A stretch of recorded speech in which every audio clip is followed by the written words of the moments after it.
Most modern growers treat winter as a pause button. Fields are left bare, beds are abandoned, and soil biology is expected to survive months of freezing without support. Ancient cold-climate farmers never made this mistake. Across Scandinavia, the Baltic states, Alpine Europe, northern China and the Andes, winter was not a dead season. It was a preservation phase. These cultures developed fermentation systems specifically adapted to cold, allowing soil life to remain stable, protected and productive until spring. What appears to be dormancy was actually controlled slowdown. Without this winter fermentation, soils compacted, nutrients leached away, and spring planting began on weakened ground. With it, soil emerged already awake. Cold fermentation worked because freezing slows decay but locks nutrients in place. The defining insight of cold-climate farmers was understanding the difference between decomposition and preservation.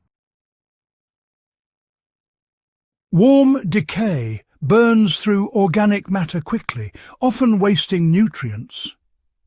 Cold fermentation does the opposite. It stabilizes organic inputs, slows microbial consumption, and prevents nutrient loss during snowmelt. To apply this principle today, organic material must enter the soil before sustained freezing, but after peak autumn warmth. This timing allows fermentation to begin while temperatures are still biologically active. Once freezing sets in, the process pauses rather than stops.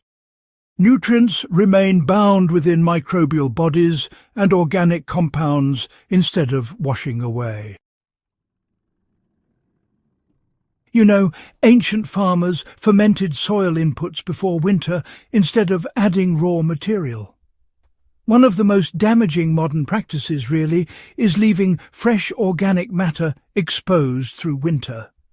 Raw inputs attract pests, create anaerobic pockets, and, well, they leach nitrogen. Cold climate systems avoided this entirely by fermenting material before soil contact. A practical method begins by chopping plant residues, straw or leaf litter, and moistening them evenly. Then the material is piled loosely and covered to retain heat. Within several days, fermentation begins. Once the material smells sharp and earthy rather than sweet, it is ready for soil integration. This step, you see, transforms waste into stable winter food for microbes rather than winter pollution. The fermented layer was sealed, not mixed, to protect soil structure. Cold climate farmers rarely tilled late in the season. Instead, they laid fermented material on the soil surface or in shallow bands and sealed it with mineral soil or mulch.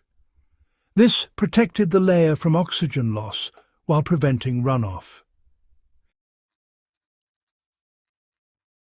To replicate this, you simply spread fermented material evenly across soil and cover it completely with leaves, straw, or existing soil.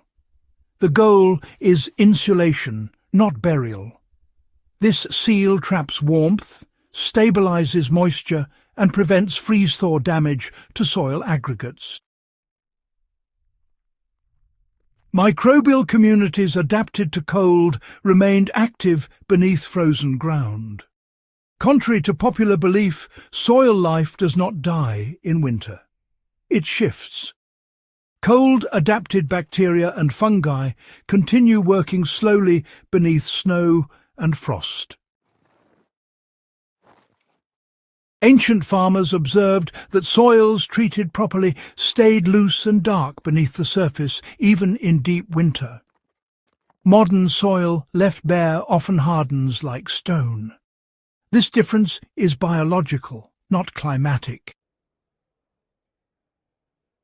Fermented inputs feed microbes that produce antifreeze compounds and protective biofilms.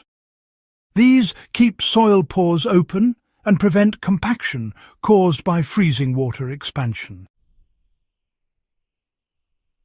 Cold fermentation preserved nitrogen that modern soils lose every winter. Nitrogen loss during winter is one of the most underestimated causes of spring soil weakness. Snowmelt carries soluble nutrients downward beyond root reach. Cold fermentation prevents this by converting nitrogen into microbial biomass and stable organic forms. To benefit from this today, you should avoid soluble fertilizers in the fall. Instead, rely on fermented organic matter.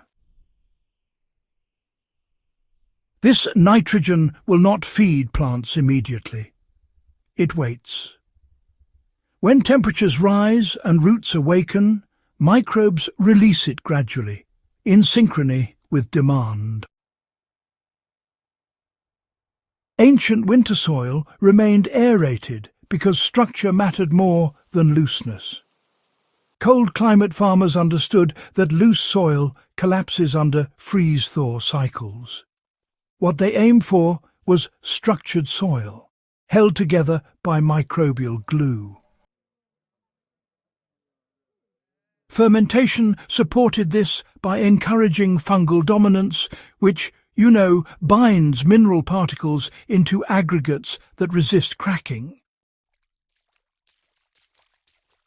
This is why fermented winter soils absorb spring rains instead of shedding them. Air and water move through channels formed months earlier, not created hastily after thaw. Spring planting succeeded because soil was already biologically prepared. Fields treated with cold fermentation required no rescue in spring. There was no rush to add nutrients or break compaction. Seeds were placed into soil that had rested, not died. Modern spring soil preparation often attempts to correct winter damage that honestly never needed to occur in the first place. Ancient systems, on the other hand, they prevented the damage instead. Industrial agriculture favoured inputs that could be applied any time. Fermentation requires timing, observation, and, restraint. These qualities do not scale easily, but they endure. As winter soil care disappeared, dependence on spring fertilizers and mechanical correction increased. The loss was not technological, it was ecological. Cold climate fermentation remains one of the most effective tools for soil survival. This method worked because it treated winter as part of the growing season rather than an interruption. It respected biology, temperature, and, time. Soil saved through winter produces more with less effort in spring. If this deep historical knowledge reshapes how you view winter soil, subscribe to Hydrohaven for more proven techniques grounded in real agricultural history. Share this guide with those who care about land that survives rather than recovers.